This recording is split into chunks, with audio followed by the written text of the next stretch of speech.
Yo, what's up? Welcome back dito po sa Den Regal, Doy TV Sports. Well, ito na po ang inaabangan nyo, no? Ang ating peerless forecast, no? Ating peerless prediction sa mangyayari pong bakbakan ng Ginebra at rain or shine, okay? At mga pa-shoutout, okay?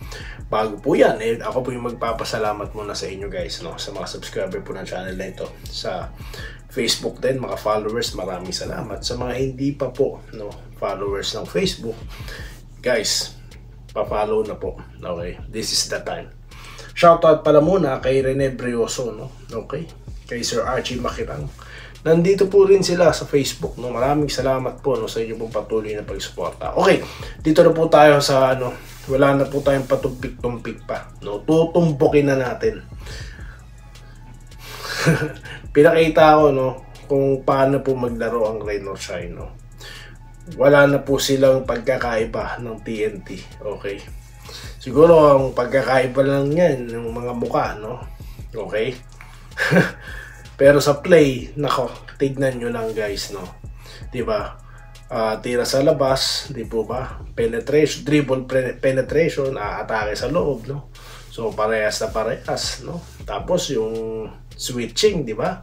It's either pick and roll, tapos may iwan yung sentro or power forward, titira sa labas. Ngayon, kailangan, no, kung ang Ginebra gagawin nila, no, pipigilan yan, alam na dapat nila yung senaryo, okay, ganito yan, mag-switch yan. May iwan ito si Chongson, okay, may iwan to si Dato, titira to. No, kung mababasa na lahat yan guys, no, ang peerless prediction ni Doy TV.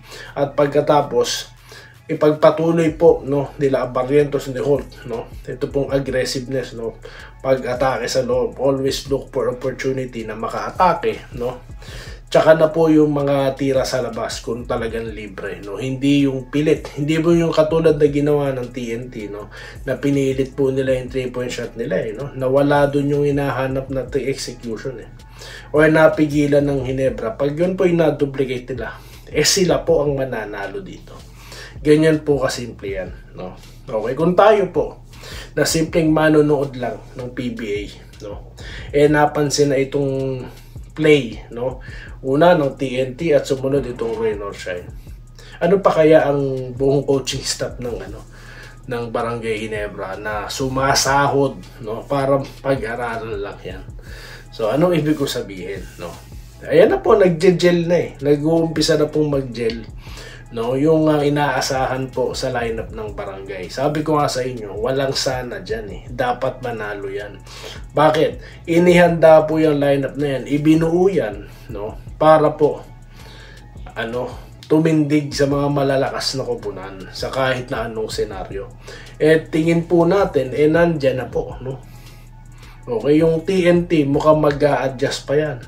At yung Magnoliang Manok, no, mag-a-adjust yan. Pero kapag nag-gel up na po yan, nako, yan po yung matindi dyan, no. Siya nga po pala, yung Mikey Williams, ang dami rin pong kumakalat sa social media na di umano, yung baka po magulat na lang tayo, no. Baka po ang ipinapakalat lang muna, ito kalat nyo mga chismoso, ito ikalat ng mga ito ikalat, ito palabasin nyo Sigurado tayo itong mga chismoso, no, na gustong mag-vlog na walang ma-vlog, ma-pick up yung mga yan, yung mga source na naman na yan, no. Baka tayo biglang magulat, no, at bigla po palang nakapirma na si Mikey, no, para hindi lang sila ma-scout.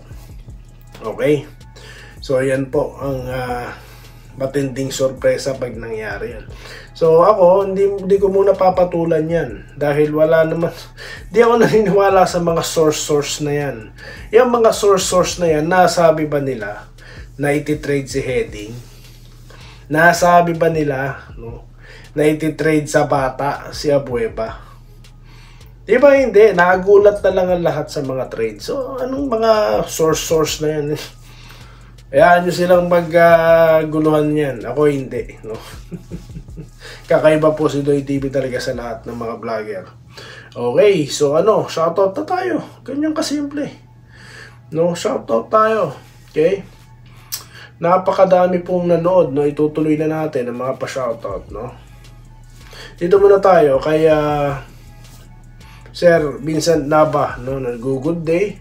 Ang mahalaga daw po twice to beat na. Yes. Dito tayo kay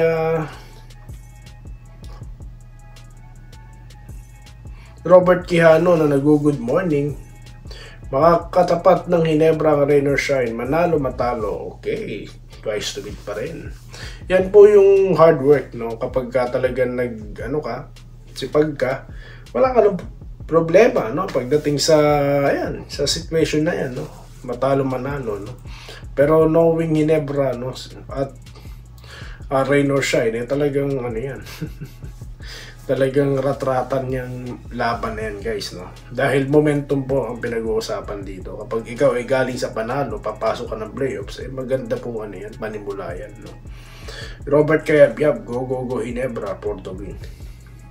God bless po channel nyo. Sabi ni Willie Peralta. Ayan, ako, dumadami na po ang mga Willie, ha? Sir Willie Peralta, Willie Bardahe, no? Wilfredo Bautista.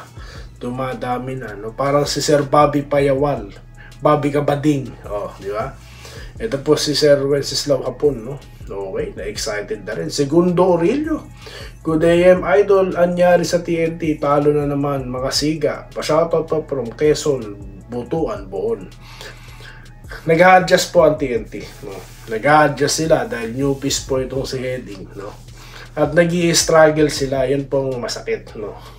Sabi nga po sa mga Facebook po, sa mga YouTube, okay, naghihiya ka doon, iyak doon, nagingit-ngit sila sa galit, no, sa frustration. Pero alam nyo, makikita nyo yung mga puntos po nito ni Optana, ni Pugoy, no. Ano lang yan, may kulang lang kasi po yung guardian nila, paiba-iba no. Wala po yung mga mainstay guards nila. Di ba kakadating lang ni yung galing sa Aparador, di ba? Si Enciso ng San Miguel, di ba dati? Tapos yung Bosotros. So mga bago na naninibago po. Dahil alam nyo ang point guard slot po, napaka-crucial talaga niyan. Di po ba? Kaya nga po si Coach Tim ko napabalita, di umano, na gusto niyang makabalik si LA, di po ba? Kasi iba po talaga ang presensya ng mga guard. Sila po ang mag-orchestrate talaga ng play. So sa TNT, yun na nga, si Kabatak, wala pa, no? Or si Nambatak. Tapos, pag nagbalikan niya mga yan, kaya yung mga nagmamaliit na yan sa TNT, kinakantsawan nila. Ayan ha, partida tayo rito, hindi tayo sabi ko sa inyo, kakaiba tayo Hindi tayo kasama dyan. No? Hindi. Laging iba po si Doy TV. Cyrus Gabello, good morning Doy TV, dapat manalo Ginebra laban sa Ross. Tama kayo dyan. Thomas Dison, malakas lang daw ang TNT sa import na matangkad kaya nag-champion. Minerva Jaba, yan po. Kaya rin po ma'am, no, stay safe po. John Miranda, kapag hindi makalaro silang Batak sa players, hindi na matutuloy ang Grand Slam ng TNT. Yun lang. Okay. Si Roser po, makakabalik na yan sa next game nila, no? Perfect para sa kanilang match-up. Kung sino man po makakalaban nila, okay?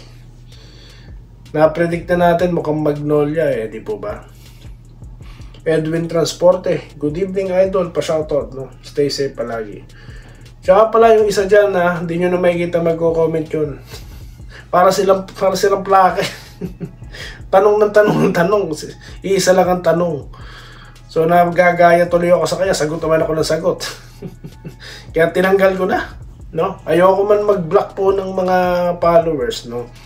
Or ng mga basher, ayoko, no? Alaga natin ang mga basher dito. Mga hater dito, alaga natin. Pero mahirap po makipag-deal, no? Sa mahirap kausap. Ito po si Sam Haldos, Brother Doy, ganda ng laban na naghahabol DND, wala silang binadmat sa Magnolia, 3 point at 4 point walang nabuga. Parang ang dami yung to Chat Reyes, sakit ulo nangyari sa kanya, walang magawa player niya, good luck struggling po no? Struggling si TNT, okay? Okay, good PM, Idol Doy, Ginebra, NSD, Enrique Rivero, Andresito Lantason, puno na naman ng venue sa linggo. Yun tayo Inares, no? Diba, ano po yan? Home court yan, diba? Wala sa Pinas ako, sigurado nandiyan ako sa Inares, guys. Kasi taga Rizal ako kami ni Sir Ramil Gonzaga. Tsaka ito pong si Papi Kabading, di ba taga kayo? taga Rizal kayo. Saan po ba kayo sa Rizal ulit, sir? Sa Binangonan po ba kayo? Thank you sa pag-shoutout po, sabi po ni Irene. Ma'am Irene Quiles. San Gohan, nadali ng manok ang tropang 5G. Natamaan po yung signal, no? 3G, 5G na po sila. Pero yung signal parang 3G. Atay tayo, maasar na naman ng mga nagtatanggol lang kanina eh. Oh, di tayo, si Big R di nakalaro. Sabi po ni Glenn Peligoro. Pag nakalaro daw po yan, sinambatak, okay? Basta di pa, okay lang yan. Okay. Jerry Targa, napanood ko laro nila, idol. Ganda ng laban. Yes, shoutout po. Jesse Vasquez, di naman dapat magkalalang Hinebra kasi kahit sino makalaban ng Hinebra, Jeans dapat manalo. Yeah. Ito po si Mikey Lawa. Pa-shoutout po, idol, sa video mo live. Yes, Mikey Lawa, shoutout sa'yo, ha. Okay, so tapos na ang ating shoutout, guys, no? Talon tayo sa isang content. Okay. Joseph Pineda, nag-comment po ako minsan dun, idol, sa fake news vlogger na maraming subscribers. Kinontra ko yung fake news niya, pero after nung comment ko, message na ako. Bakit, sir? Kukuyugin kayo? Kukuyugin kayo ng alin? Yung mga uto-uto. Paulit-ulit ang fake news eh, no? Tapos sila nanood. Diba? Nagpalabas yun si Brownlee daw, ban. Nung pinanood mo, clickbait lang pala. Yung pala yung pinalabas nila, noon pa, di ba? Mga, rakiterong vlogger yung mga yan. Tignan mo yung isa. Palabas ka na lang, sir, na live. Huwag ka na mag-comment kung puro walang kwenta yung mga topic mo, no? Tignan yung mga topic niya. Sabi ko sa inyo. Natatawa ako eh. Wala nanonood sa kanya. Sakyan ba naman yung bigayan? Sakyan ba naman yung pitasan? Mga kabalbalan yan. Para maparami yung views, no? Itatapik ang Hinebra. Tapos, gagawa ng kwento, mga chismis. Wala nanonood eh. Pansin nyo, ang dami. Mas marami pa dito yan eh. Diba? Ilan ba tayo? Wala pa tayo 17,000. Lamang sa atin ng yan eh. Ng halos 10,000 eh. Baguhin mo content mo, sir. Yung topic mo. Huwag mong gayahin yung mga storyteller, fake news vloggers, no? Dahil sila, nothing to lose. Wala namang mukhang ipapakita yung mga yan. Di po ba? Puro mga kwento. Alam mo naman tayo sa Pilipinas, marami po sa atin. Gusto lagi, fantasy. Bala teleserye yung mga kwentong chismisan. Yan ang mga gusto ng mga yan. Yung marami sa kanila di ba? Ilan lang po ba ang gusto talaga maghanap ng totoo? Nandyan na sa Doy TV. Subscriber ng channel na ito, di ba? Kaya yung iba, kahit nagagalit na yung mga miss. Pasensya na kayo. No, sa mga misis po na nanonood ng Doy TV Sports, yung mga yung mga asawa nyo, mga minamahal ko pong mga followers, no, na nanonood dito. Wag nyo na pong awayin kasi buti nga pong vision nila manood lang kay Doy TV.